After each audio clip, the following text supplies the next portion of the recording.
What's Graham up? It's Guyzu here. So today we will attempt to answer one of the oldest and most elusive questions in the entire universe: why the stock market is about to go absolutely insane throughout these next few months, with some of the biggest changes about to go into effect throughout the entire economy. Like, in just the last week, it was revealed that the Federal Reserve is preparing to pull the rug on their stock market stimulus, otherwise known as tapering. The housing market could be losing steam as demand begins to slow down. Mortgage rates are beginning to trend back up, right alongside with rents. Cathie Wood defends her belief that the stock market is not in a bubble, and the cherry on top of all of this, but a South Carolina man was recently arrested for trying to steal a horse and hiding it in a bedroom. So given all of this happening all at the exact same time, we gotta talk about what's going on, what this means for the future about the stock and the real estate market, why these next few months could feel like a roller coaster ride as the stock market tries to price in the chance of everything going wrong, and then most importantly, we will talk what you could do about this to make money. But really quick, if you appreciate a week's worth of information neatly summarized in a video like this, it would mean a lot to me if you tapered that like button for the YouTube algorithm. And best of all, I will make a deal with you. If we could keep the view to like ratio of this video above 10%,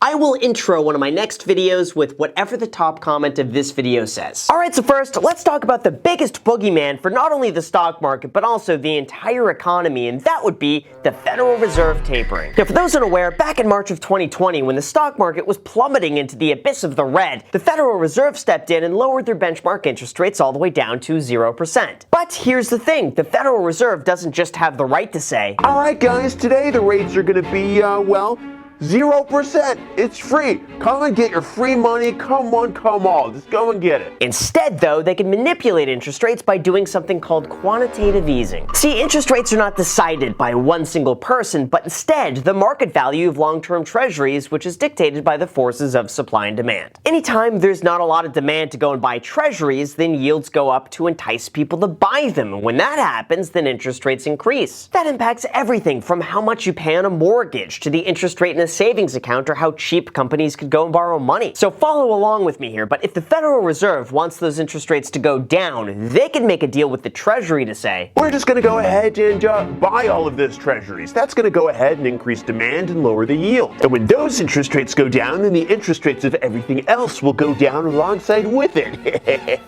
And so with the stroke of a pen, the Federal Reserve began buying $120 billion a month of both treasuries and mortgage-backed securities to artificially lower interest rates down to the levels that we're seeing today, essentially acting like a stimulus for the stock market. But there's a problem. As we know, low interest rates risk causing inflation as more money enters the market, drives up prices, asset values increase, and things get even more unaffordable. So now with inflation coming in higher than expected, with some levels not having been seen in the last 30 years, the Federal Reserve is kind of backed into a corner. On the one hand, they initially told us that they were not planning to reduce their treasury purchases until 2024. But on the other hand, the economy is heating up faster than expected, and now they might start tapering by the end of this year, which is a lot sooner than expected. The result is that when that happens, the Fed is going to start boosting the markets a little bit less. Treasury yields won't be artificially suppressed as much as they are now. Interest rates are going to be a little more free to move back up, and as a result, borrowing is going to start getting a bit more expensive. That has the potential to cause the markets to drop, and what most people fear is something called the taper tantrum, which last happened back in 2015. See, after the mortgage crisis of 2009, the Federal Reserve did something similar with the housing market. They were buying mortgage-backed securities in an effort to stimulate the economy and get the housing market back on its feet. But that can't last indefinitely. So in 2013, it was announced that they would begin to think about reducing their stimulus. And with that one little comment, the market went into a full-scale panic. Investors suddenly stopped buying mortgage-backed securities, interest rates spiked out of nowhere, volatility went crazy, emerging market stocks tumbled, and the thought was that this was the beginning of the end. However, much of that proved to be an overreaction because the Fed didn't actually start slowing down their asset purchases when that was announced. And within a short time afterwards, things were back to normal, but today it's not exactly so clear. Yes, the markets have trended downwards over the last few days, but it's not as bad as you might expect. That really leaves the possibility of two scenarios. Number one is that investors saw what happened back in 2013 and they're not worried. Or two, the Fed is going to have to move a lot quicker than it did back then, and that has the potential to spook the market in a way that's not exactly exactly priced in yet. Now, in terms of the facts, the Fed is going to be meeting in the third week of September, and they're set to decide how they want to proceed with raising rates. That leaves us with the expectation that interest rates are going to be rising sooner than expected. The effects that this will have throughout the entire market are not exactly known, and because of that, we could expect a lot more volatility through the rest of the year until a lot of this unfolds. Now, on top of that, in terms of the stock market, there's another few obstacles that it has to overcome before it starts going back up. The first is the theory that September is generally the worst month for stocks, also known as the September effect. That's because, according to Investopedia, since 1950, the Dow Jones has declined an average of 0.8% in September, and the S&P 500 drops an average of 0.5%. And what's even stranger is that this happens even in absence of an election year, and it occurs throughout the worldwide markets as well. In fact, MoneyChimp has a stock market calculator which averages the return for each calendar month. And as you can see, September is indeed statistically the worst month on record, with of course the best month being behind us in April. Now, some believe this could be attributed to a behavioral change as investors raise money at the end of the summer and otherwise cash in towards the end of the year. Others say that because mutual funds have a fiscal year that ends in September, many of them sell their losing positions around this time for tax loss harvesting purposes, thereby driving down the market. And some point to trading volumes generally declining over the summer as investors go on vacation, take time off, and then exit their positions when they get back. Now, of course, it's important to mention here that because these are averages, it doesn't always mean the market is going to be dropping every single September. In fact, 45% of the time the market goes up. But it does point to the concern that overall it could paint a negative picture for investors that is beginning to be priced in from what we're seeing today. In addition to that, we do have rising cases of the new illness strain with some rather serious concerns that we might enter a more restrictive phase of shutdowns, especially after an article came out claiming that Pfizer efficacy is reduced after 3 months. If that happens, there's the skepticism that company earnings are not going to be as strong and robust as they were from a year ago. And with prices near all-time highs, it's causing a lot of people to wonder, how long can this last? Now, that doesn't mean that company earnings are declining, but it does mean that they're rising at a much slower pace. For example, analyst estimates were typically rising 5% after companies report, but this quarter they're rising 3%. And because of that, there's less forward optimism that's helping the market. In fact, the CNN fear and greed meter has turned towards fear as investors began selling off. For anyone who loves data, the S&P 500 is trading about 5.4% above its 200-day moving average, signaling that historically investors are putting less money into the markets. Investors are also going slightly heavier into bonds, which have mostly kept pace with stocks throughout the last 20 trading days, while fewer stocks are hitting their all-time highs. As a result, a senior analyst with Swissquote said that the cliff between economic indicators and the equity prices is somewhat unreasonable, hinting that there's a potential for a sizable downside correction. But even if we do have a correction, very few people predict it's going to be anywhere near as bad as what we saw in March of 2020, even with the overseas turmoil. But of course, things don't just stop there, because now we gotta talk about what's happening with the real estate market. Coming back to the housing market, all of this begins with a recent CNN headline claiming that the US housing market could be losing steam. That's because throughout the last year, real estate prices soared from a lack of inventory, low interest rates, supply chain shortages, and inflation fears that caused people to buy whatever they possibly could. But now that prices have surpassed all-time high after all-time high, things are said to be cooling down. According to the National Association of Home Builders, buyer traffic has fallen to its lowest reading since July of 2020 as some prospective buyers are experiencing sticker shock due to high construction costs. But those construction costs are beginning to come back down. Lumber prices have already fallen 71% from their peak, while Home Depot sales growth slowed to 3% after increasing 30% within the first 3 months of this year. Or more simply put, in terms of the entire market, prices have seemed to reach a point where buyers are outpriced and they're sitting on the sidelines waiting for things to cool down. That could be the point where the housing market begins to normalize as construction costs come down and more inventory comes on the market. But there's one thing that's bound to have an impact on the direction that this goes, and that would be mortgage rates. With the expectation that the Fed is going to soon start raising rates, mortgage rates started climbing back up and home affordability declined. Now, I'm kind of mixed on this because on the one hand, let's not fool ourselves, interest rates are still incredibly low. Like, had you told me in 2016 that I would be able to get a 3% fixed rate 30-year mortgage, I would be throwing my money at that. But with the expectation of rates rising along with record high prices, a few things could happen. One, buyers sitting on the sidelines could rush in to buy something and lock in a low rate before those rates start going up. Two, buyers could wait for the possibility that prices would soften as interest rates go up and affordability goes down. Three, buyers wait for more inventory to come on the market with the hopes that that would stabilize values. Or four, interest rates go up at the same time that more housing is coming on the market, and that causes prices to begin cooling off. Now, I don't see anything here that would point to a crash even with the eviction and foreclosure moratoriums expiring. But I also wouldn't be surprised if homes sat on the market a little bit longer, they sold for a little less than what they used to, and eventually buyers get the upper edge if interest rates go up. Now on the downside, mortgage rates would be going up, but in the big picture, they're still incredibly low compared to where they were 2 years ago. It also doesn't make it any easier that rents are beginning to increase as well, up 11.4% so far in 2020. And that could soon start enticing some of those renters to begin to enter the housing market as affordability begins to level out. As far as why rents are going up, it's pretty simple. Well, the housing market just took off. Rents lagged behind while tenants renegotiated their leases to a lower price at the beginning of the pandemic. But as the cost of labor and materials began going up alongside with ownership costs, rents really had nowhere to go but up. The fact is, housing prices can't just rise 21% without eventually rents catching up to that. And that's what's beginning to happen now. But according to Cathie Wood, rest assured, the market is not in a bubble. This all started when Michael Burry publicly announced that he was shorting her funds, believing that the price was bound to go down. Now, historically, Cathie Wood's fund has done exceptionally well throughout 2020, having blown past the S&P 500. But some believe that her stock picks might have been overly rich and driven by the euphoric enthusiasm of retail traders that lately has begun to cool down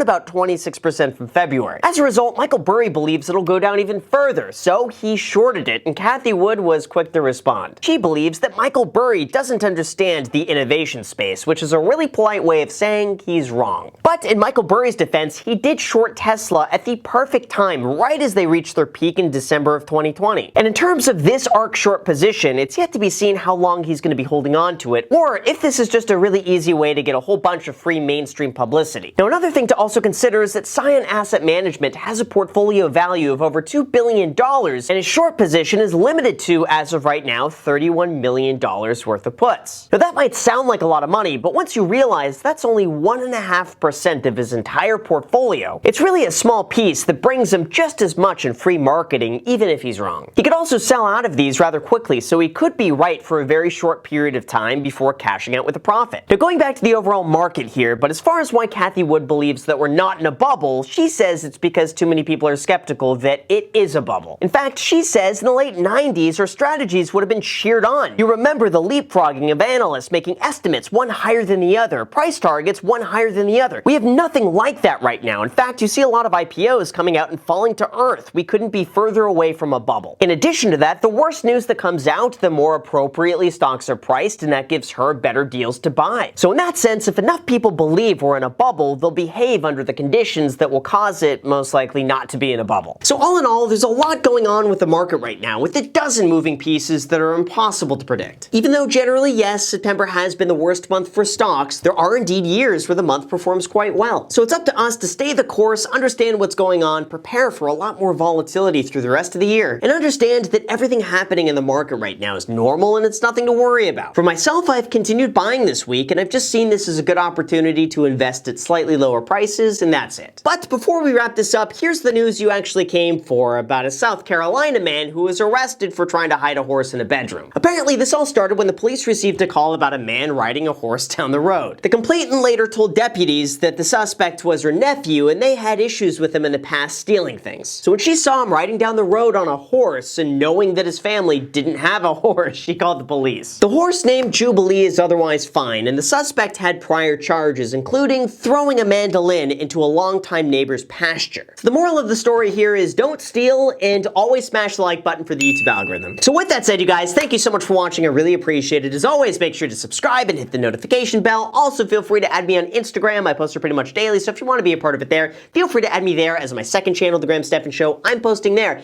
every single day. I don't post here, so if you want to see a brand new video from me every single day, make sure to add yourself to that. Thank you so much for watching, and until next time.